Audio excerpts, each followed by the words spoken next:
जी नमस्कार, मैं राजीव कुमार सिंह एक बार फिर से बिहार न्यूज़ देखने वाले तमाम दर्शकों का तहे दिल से स्वागत करता हूं।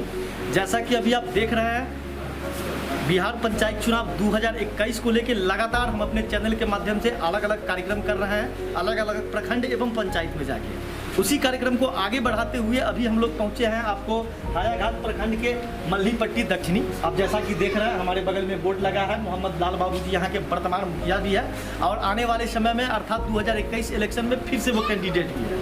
तो हम उनके पास चलेंगे और जानेंगे उनसे क्या है उनका चुनावी एजेंडा।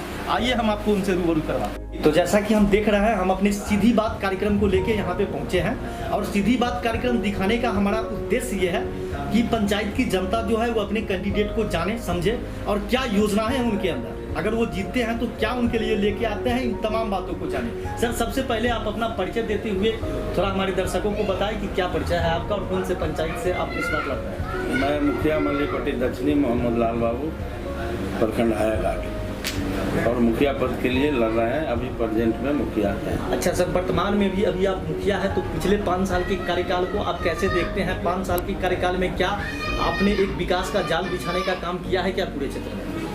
5 साल में हमने जिस धरती पे अभी बैठे हैं, यहाँ 15 साल में कोई एक कंक्रीट नहीं लगा था।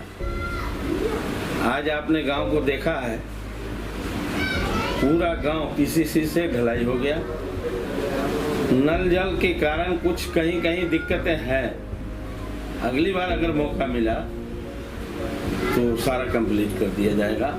और किसी भी गांव में, अपना गांव तो बिल्कुल पिछड़ा था, इसलिए यहाँ कुछ छोटी गलियां थी तो मैंने पूरा कर लिया। बाकी मेरे यहाँ 6 गांव हैं, 6 गांव में हमने रोड बनाने का काम किया है और सामाजिक सौहार्द बनाए रखा। और समाज में कोई भी मारपीट हो, जैसे हो, कोई भी काम हो, उसमें आगे बढ़ के केस तक नहीं जाने देने का कोशिश किया मैंने। 1-2 केस हुए भी, लोग नहीं बात माना किसी का जी, लेकिन हमने कोशिश किया कि हमारे पंचायत में कोई केस न हो। ये कोशिश किया। अभी कल भी मैंने बल्हा में एक केस को बचाया, जो ऐसा केस था कि जिसमें बगैर जेल जाए कोई ऐसा कांड था, लेकिन फिर भी उसको शट आउट किया गया। बाकी हमारी योजना आगे है बल्हा बलुआ को जोड़ने का। बीच में रेलवे ट्रैक है जिसमें जीएम को ला के दिखा दिए, डीआरएम को ला के दिखा दिए और लगभग उन लोगों ने यस कर गया कि इस काम को करेंगे, लेकिन काम में डिले हो रहा। इस इलेक्शन के बाद उस काम को पहले किया जाएगा, क्योंकि इस दोनों गांव का लिंक होना बहुत जरूरी है। यहाँ पे एक हिंदू गांव, एक मुस्लिम गांव इतने बढ़िया भाईचारा में रहते हैं कि हमको नहीं लगता है कि पूरे जिला में कहीं ऐसा मिसाल हो। अच्छा सर, जो भी कुछ दिन पहले जो भी समय बीता है, जैसा कि आप देखिए, एक लंबा कोरोना काल चला, कोरोना काल समाप्त हुआ, उसके बाद जस्ट बाढ़ आया, एक प्राकृतिक त्रासदी के बीच में कहीं ना कहीं जनता, तो इस बीच में आप अपने पंचायत को कैसे चलाएं और आप अपने जनता को इस बीच में कैसे मदद आप पहुँचा पाए? इस बीच में जो बाहर से आने वाले लोग थे, उसके लिए कोरोना सेंटर अपने स्कूल में बनवाया, लोगों को रखा। हमारा रमजान का समय था, उस समय में जो सरकारी योजना थी वो स्कूल से खाना देने का था, वो मिलता था। पंचायत से जो देना था, मास्क देना था, साबुन देना था, पीने के पानी की व्यवस्था थी। उसके अलावा सभी लोग इसमें मुसलमान थे, सबको मैंने, लगभग 200 आदमी था, सबको डेली रात को सेहरी का इंतजाम किया और लोगों की देख रेख बढ़िया से, जनरेटर, लाइट, ये सब व्यवस्था, पंखा व्यवस्था, सारा व्यवस्था किया। उसमें कोई कमी नहीं आई। और कोरोना काल आने की वजह से ही हमारा कुछ विकास का काम रुक गया, जो आज भी 16-17 लाख रुपया पड़ा हुआ है, नहीं खर्च कर पाए, जो 2 साल कोरोना में बीत गया। कोरोना में कोई काम करना संभव नहीं था। तो बाकी विकास के काम जो भी बाकी है, मैं अगर इस बार मौका मिला तो भाई लोगों का दुआ मिला उसको पूरा कर देंगे। अच्छा सर, जैसा कि हम लोग देखे पिछला जो कार्यकाल है, हम लोग काफ़ी पंचायत में घूमे हैं कार्यक्रम को लेके, तो लोगों में सर एक बड़ी बड़ी समस्या है कि जो सरकारी योजनाएं आ रही हैं जी, उसको ज़मीन पे कहीं ना कहीं प्रतिनिधि नहीं उतार पा रहे हैं। जो बीच में बिचौलिया है वो कहीं ना कहीं उसको डिस्ट्रैक्ट कर दे रहे हैं उस सारी योजनाओं को। तो इन योजनाओं को ज़मीन पे उतारने के लिए आपने क्या पहल किया, या फिर अगर आपको जनता फिर से जिताती है तो इन योजनाओं को ज़मीन पर उतारने के लिए क्या आपके पास योजना है? जो भी योजना आएगी, ये 5 वर्ष मेरा बीत गया, इस 5 वर्ष में किसी भी बिचौलियों को मैं नहीं आने दिया। जो इस 15 साल पहले जो बिचौलिए कार्य किया करते थे सबको मैंने साइड कर दिया। लेकिन कुछ लोग होते हैं ऐसे कि इधर उधर करते हैं, लेकिन मैं बिचौलियों से नहीं डरता हूँ। बिचौलियों को कोई काम नहीं करने दूंगा, कोई काम में रुकावट नहीं लाने दूंगा। मैं अपने बल पे सारे काम को अंजाम दूंगा। जो भी सरकारी योजना आएगी उसको जमीन पे उतारूंगा। अच्छा सर, जनता अगर आपको जिताती है, इस बार फिर से दोबारा मौका देती है, तो ऐसा कौन सा काम आपका रह गया विकास का जिसको आप सबसे प्रथम करने के शुरू करने का काम करेंगे? हमारा सबसे पहला काम हो गया कि रेलवे ट्रैक के नीचे से पुल का निर्माण कराना।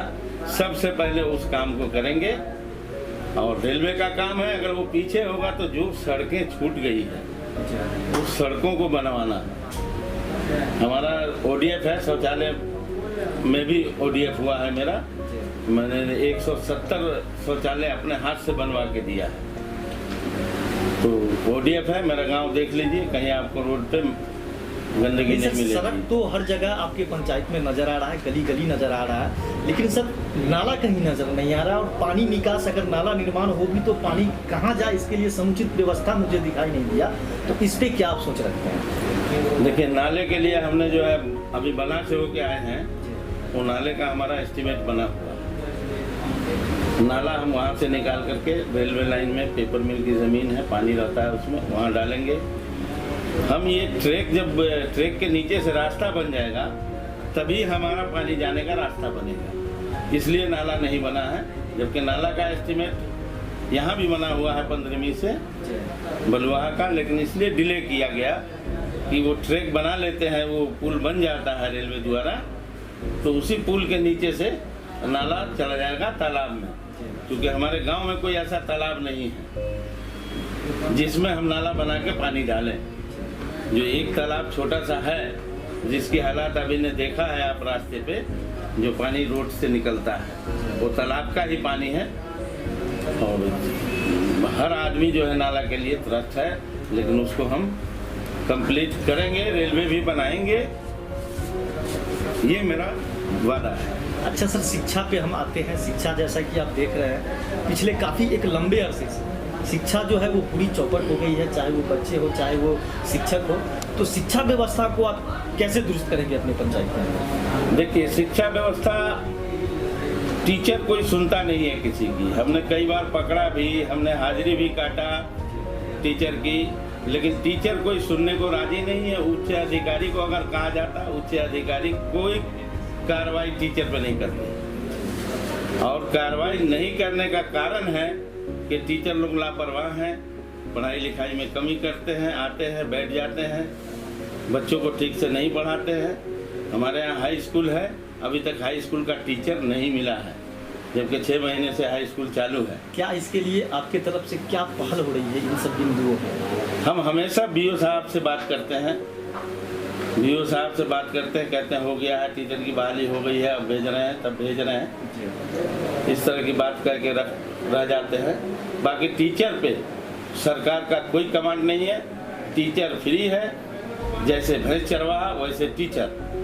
भैंस चरवाहा फ्री रहता है ना चौर में, वैसे घर से आके स्कूल में मास्टर फ्री रहता है। पढ़ाई की तरफ कोई ध्यान नहीं है।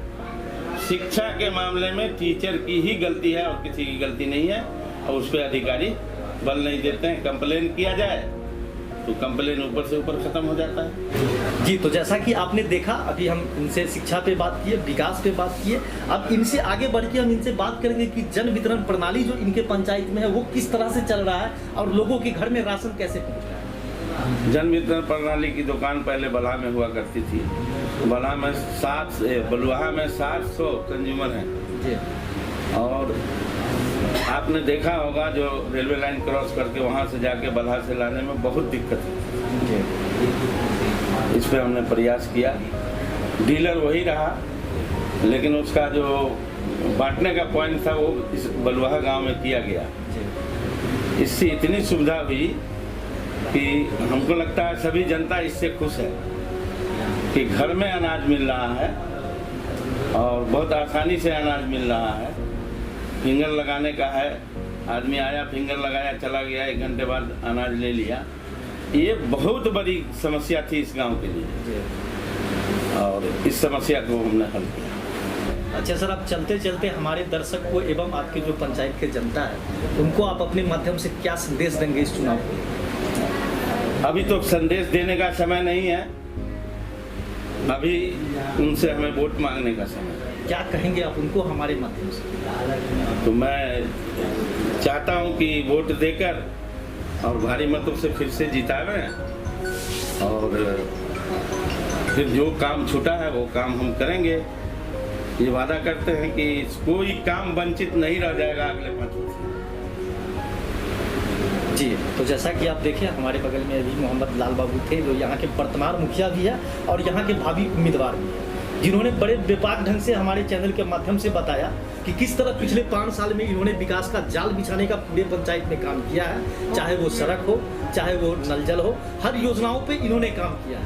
किंतु कुछ काम है जो इनके पंचायत में बाकी रह गया है और उन्होंने हमारे चैनल के माध्यम से वादा किया है कि जैसे जनता इनको अगर जिताती है तो सबसे प्रथम उन सभी बिंदुओं पे काम करना इनकी प्राथमिकता रहेगी।